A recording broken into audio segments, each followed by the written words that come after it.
আমি বানিয়ে নিয়েছি সুজির দই বড়া, এত নরম সফট কি বলবো। তো কেমন করে বানালাম শেয়ার করি। নিয়েছি 1/2 কাপ সুজি আর 1/2 কাপ টক দই, আর তার সাথে সামান্য পরিমাণ একটুখানি জল নিয়েছি। নিয়ে এটাকে সুন্দর করে পেস্ট করে নিয়েছি। নিয়ে এটা একটা বোলে ঢেলে রেখেছি, দিয়ে এর মধ্যে একটুখানি নুন দিয়ে গুলিয়ে নিলাম। আর বানাবো যখন তার আগ দিয়ে ছোট্ট চামচ 1 চামচ দিয়েছি খাবার সোডা। দিয়ে এটা খাবার সোডার মধ্যে একটুখানি জল দিয়ে দিয়েছি, দিয়ে এটা ব্যাটারটাকে সুন্দর করে গুলিয়ে নিয়েছি।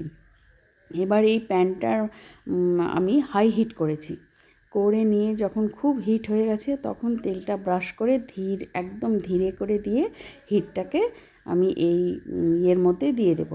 দিয়ে আমি ঢাকা রাখবো 5 থেকে 10 মিনিট মতো। ঢাকা রাখলেই উপর থেকেই দেখা যাবে জিনিসটা সুন্দর ফুলে উঠেছে।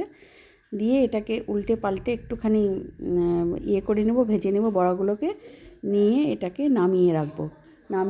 আর ঈষদুষ্ণ গরম জলে নুন আর একটুখানি হিং দেব, দিয়ে এই বড়াগুলোকে ভিজতে দেব।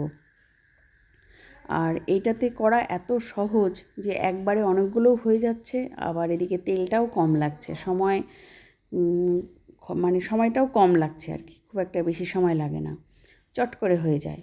এইবার এটাকে ঢাকা রেখে এটা 5-10 মিনিট ওয়েট করলেই আমার তৈরি হয়ে যাবে। এই যে জলের মধ্যে গুলিয়ে রেখে নুন আর হিং জলে ডুবিয়ে রেখেছি। আর টক দইটাকে আমি নুন, চিনি আর নিয়েছি জিরে ভাজার গুঁড়ো, আর নুন নিয়েছি বিট নুন, রেগুলার নুন, আর জিরে ভাজার গুঁড়ো নিয়েছি একটুখানি, শুকনো লঙ্কার গুঁড়ো, আর নিয়েছি চিলি ফ্লেক্স।